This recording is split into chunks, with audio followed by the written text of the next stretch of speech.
A great man doesn't seek to lead. He's called to it. And he answers.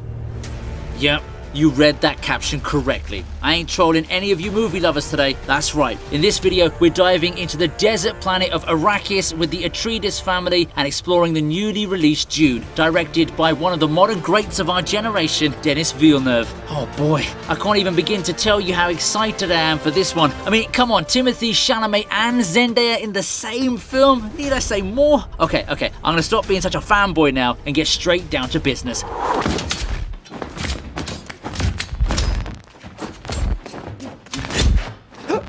This film never misses a single chance to captivate us, and this scene was no different. Young and innocent Paul Atreides is just having a regular day in his training practice before getting into a pissing match with Gurney, played by the non-purple version of Thanos. They draw out their swords and have a go at each other, and oh my god, this is so dope. They've got like these energy shields that protect them from damage, and it's really cool to see them go at one another to break through their defenses. The fight choreography is spot on, and even though this may not be as dangerous as the many battles that follow, it's still an awesome way to introduce this new style of combat. Haha, I like that little mood line they snuck in at the end too. But look down, my lord. You're to join me in death. I see you found the mood. I believe your people and mine have much to offer one another.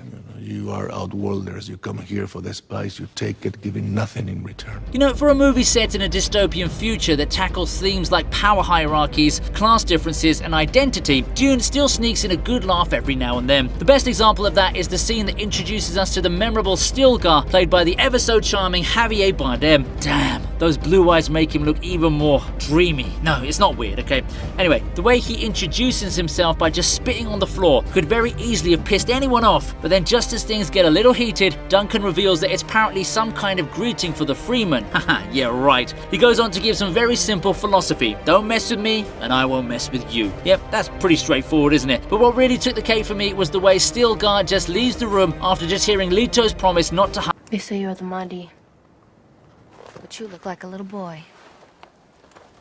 You chose the hardest way up. Oh my god, this was such a relief. I was beginning to think they were never going to see each other face to face. Luckily for us though, they didn't decide to do us dirty like that and save this moment right till the end of the movie to give us some sort of payoff. The scene begins nicely with a little duel between certified badass Lady Jessica and certified hunk Stilgar. Yeah, Paul also kicked some Freeman ass, but I was totally rooting for Jessica to finally give these smug assholes a taste of what she's capable of. Yeah, you show 'em, girl. There's a bit of a standoff and Paul's got his mom's back, but guess who's aiming at his? Yep, that's the gorgeous Zendaya, looking absolutely stunning as the blue-eyed Chani. Look at Paul's face. It's just like he's met the girl of his dreams. Yeah, you know I was going to use that one, didn't you? It's finally the moment that we've all been waiting for so long, and I'll agree that the payoff was satisfactory. Honestly, I would have really liked to see a couple more moments between them, but I guess they're saving the good stuff for part 2. I don't believe you're the Lisan al-Gaib,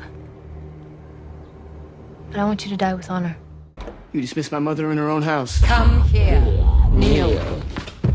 Oh, this one was a nail biter, wasn't it? Damn, I'm on fire today. You know, you can't mess with the person that literally orders Lady Jessica around in her own home. Yeah, Paul, we know she's your mom and all of that, but maybe don't challenge the Bean Gesserit that trained her. Anyway, the test in itself is what stands out the most in this scene. Helen orders Paul to do as she says, and he channels his inner Brad Pitt by asking, "What's in the box?" Oh shit, that doesn't look good, does it? It's really tense and atmospheric as we wait patiently for him to come out on top by fighting off the pain and keeping himself steady so as to avoid instant death from whatever the hell is that poison needle. A couple of telepathic visions later, and he totally owns it with his determination. Hell yeah, suck it, old lady. If you had been unable to control your impulses like an animal, we could not let you live.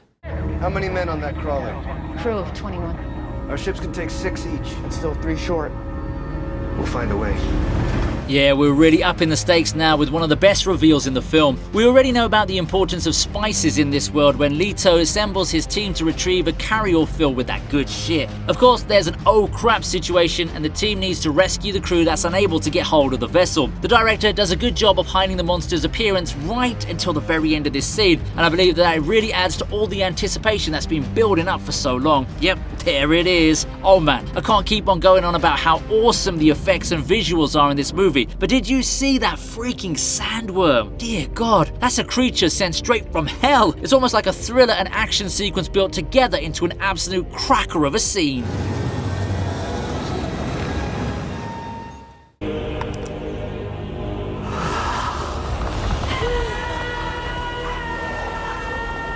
This one would have been much higher on the list if that disgusting blob of a villain actually died from poor Leto's sacrifice. Man, I seriously hated the mere sight of Harkonnen, and I think that says a lot about how effective he is as the primary antagonist, despite not having much screen time. The family's been attacked and everything's gone to shit, all thanks to Doc. I'd say that he had some reason for his betrayal, but dude, just look at this bastard Harkonnen. Of course he was gonna kill your wife by the end of this.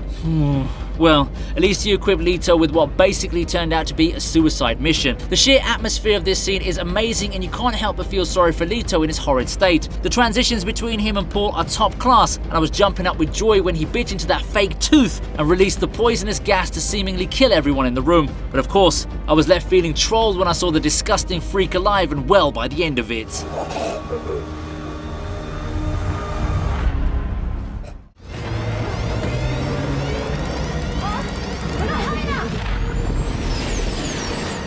There are way too many action sequences in this movie, and the escape from Harkonnen's men into that super fast storm was mwah. A lot of tragic shit happened, and people die before Paul and Jessica are able to escape in one of their ornithopters, yeah, that's really what it's called, and run away from danger, but end up getting stuck inside a storm going at 800 kilometers an hour. Yeah, that can't be good, can it? Once again, we're hooked onto the tension and anxiety of the scene with both son and mother struggling to get through the crazy winds. However, Paul decides to up the risk and shuts off the ornithopter to dive straight into the storm. Damn, that requires balls of steel or sand, or whichever one is tougher between the two. Luckily, it all works out and we get to see the survivors continue their journey. Once again, these were some amazing effects and choreography.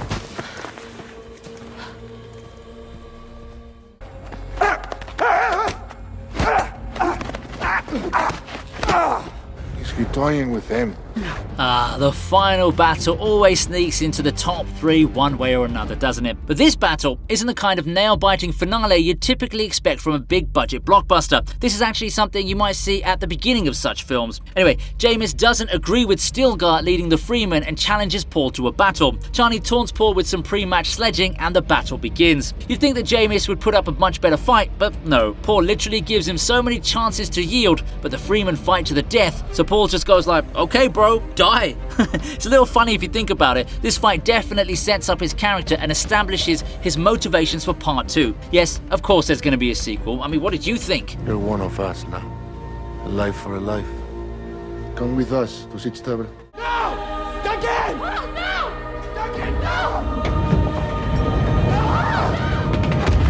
No! Duncan, no! Oh boy, this one really hit me right in the feels. Jason Momoa's been stealing hearts ever since the world first saw Khal Drogo, and this role was no different. Duncan is a total badass, and he sure shows it to us. He's not really a dominant character in the movie, but his presence counts whenever he's on scene, and that's good enough for me, especially when you look at the amazing cast that they've got for Dune. Making the escape from Harkonnen's men ain't easy, but it sure helps to have Duncan on your side with those smoldering good looks and massive biceps. His fight sequence at the end was freaking epic. He takes down highly trained guards like I take down fatty potato chips. This was probably the best display of the energy shields in combat, and the stunt coordination was just insane. He even gets up after getting stabbed right through his chest and kills off a few more just for good measure. That's enough to help the others escape and leave me with yet another broken heart.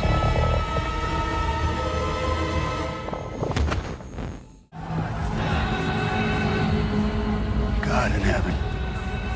Get everything with guns off the ground! Go! Yeah, I'm pretty sure a lot of you are going to agree with me on this one. There's just so much happening here, and to pull it off whilst also making the visuals so appealing is a top-class job. So huge shout out to everyone involved in the making of this super lengthy sequence. From the initial onslaught to the epic battle between Gurney's men and the Sardaukor army to Duncan taking on the assassins and escaping all by himself, every single aspect of this section of the film is flawless and deserves all the praise it can get. The action's non-stop and the plot still moves ahead without seeming too pretentious. I really got hooked into the movie after this point, and that's exactly why it earns top honors in my book. And there you go. Those are my top 10 scenes from Dune. I know there are plenty of other amazing scenes in this film, but just like all my other lists, this one is purely subjective, and I'd love to hear what you thought of the sci-fi epic in the comments below. Like, share, and subscribe to catch all my latest videos at the right time. Alright, I'll see you later.